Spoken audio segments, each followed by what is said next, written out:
Ayan, kamusta naman yung tiyangan? Tiyangan. Very happy ako ngayon sa Tiangan. Sa features niya, sa comfort niya. Happy ako. Tapos yung balik futuristic talaga yung datingan niya. So, 1 week mo na siya nagagamit. One week Sa na. konsumo naman, ilang beses ka na ng Hindi pa ako full tank? nakakapag-charge talaga ng full charge sa battery niya kasi hindi ko pa naayos yung outlet. Yun lang ang isang concern ko, yung outlet. Medyo maselan yung portable charger niya. Kailan yung last na full tank mo? Saturday. Saturday. So ano nga? tumatakbo na ako ngayon ng 500 km. Meron pa ako remaining na 593. Galing ah. Pero nakapag-charge ako, makina pa, nag self-charge ako sa makina. So, Yun ang meron siya, may mga features siya na parking charging. Nakapag-charge ako sa SM. So ito habang 19% naka-park, ano niya, lang. ano ginagamit niya ngayon?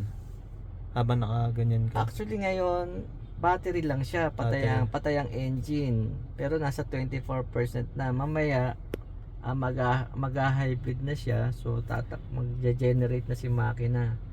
Ang kagandahan dito, unlike kay BYD, Ayan, sige. oh, Meron tayong maganda rin comparison. naman si BYD pero hindi naman siya pumasa sa aking requirements. Si BYD kasi plug-in hybrid din siya. Tapos according sa ahente na tinest drive namin before, pag nag-speed up ka ng 60 km/h,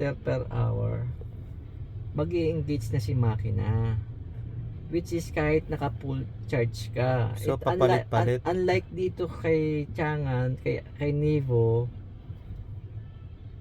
pure electric talaga. Kahit tumakbo ka pa, tinesting ko to, tumakbo ko ng 130, may battery ako.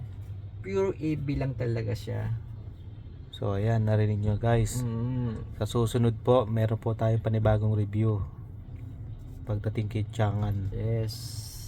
PHEV. Happy ako kay Tiangan. May mga kulang din na konti lang naman ang medyo comment ko na, pero no big deal.